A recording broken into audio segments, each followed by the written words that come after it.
Welcome back to Hardball. A group of retired generals and admirals are rallying behind President Obama's push to close the terrorist detention facility at Guantanamo Bay.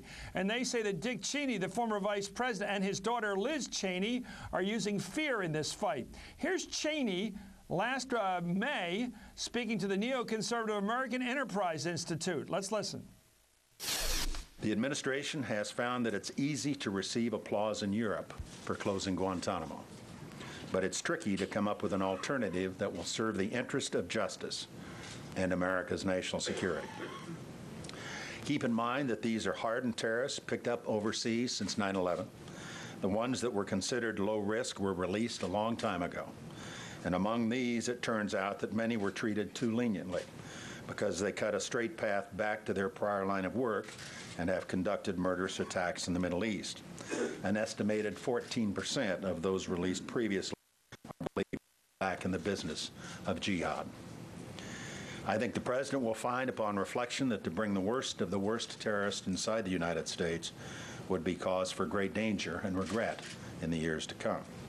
Well, one of Cheney's biggest allies in this debate is none other than his daughter Liz. Here she is debating Salon's Joan Walsh on CNN last June. Let's listen. It may be the case that it's easy to sit in Manhattan or wherever you're sitting, Joan, and say, gosh, these people don't really want to harm us and we really shouldn't detain them. But, you know, we're at war.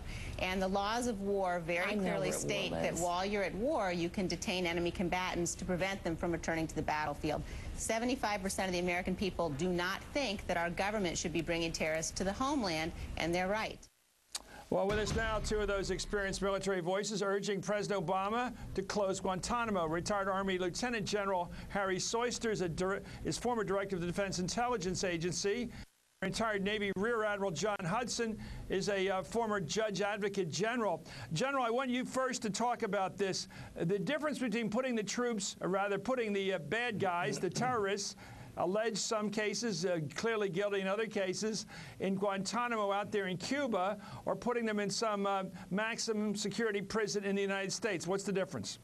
Well, we have them in Guantanamo, of course, today, and Guantanamo is a symbol of everything we've done in the past in terms of our abuse of prisoners, etc., and remains a symbol which we need to remove. We need to remove that symbol as soon as possible because, in fact, the quicker we do that, the more secure this country will be. Because why does the symbol hurt us in terms of our security? How's it work? It's an excellent recruiting poster and has been used, in fact, in the name Guantanamo by Osama bin Laden himself, and it's used as a great recruiting tool for our enemies. And it also has driven a wedge between our allies in with the same view that it should be closed, and they don't like the symbol either.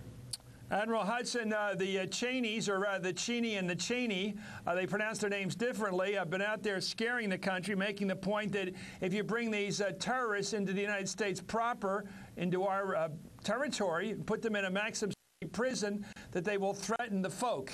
What do you think of that charge? Well, I think it's just foolishness, Chris. You know, we're here, this group of admirals and generals, in order to try to debunk the politics and the strategy of fear and to rely on a strategy of strength. We can bring these people to the United States, put them in prison in the United States, prisons from which nobody has ever in the history of America escaped, and we will be perfectly safe. This is one thing that Vice President Cheney is right about. This is a national security issue. What he's wrong about is the direction in which the national security interest cuts. The national security interest cuts in favor of closing Guantanamo, as General Soyster says, taking that iconic image off the table and putting these people in prison, prosecuting those people that we can prosecute, transferring the others, but get rid of Gitmo.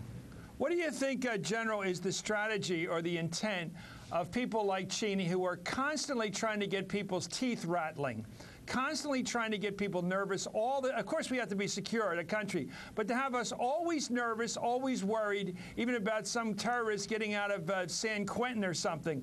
What is their strategy politically? Well, I think that is the strategy, to show that we have reason to be fearful because of the fact that as they worked the last 8 years, they continued to put this country and those who believe in this country that we have a lot to fear. And in fact, we have great faith in the strength of our country and don't think that we need to be fearful, but in fact to capitalize on our strength, whether it's that of our courts, our armed forces, or whatever, and maintain our highest ideals. And we do that by doing the things that we advocate, and certainly not by putting the country in a state of apprehension, fear about what may happen, in this case of not releasing, but to putting prisoners properly tried into our prisons inside the United States. Admiral, why do you think a general, in this case McChrystal's report to the president, was leaked to Bob Woodward of the Post? What would be the strategy behind leaking a memo like that? And do you think the civilian leadership of our country should be basically taking orders from its military commanders? I just wonder, I sense a little General MacArthur action going on here. I wonder why we're reading McChrystal's report to the president before it's officially released. How do we know this stuff?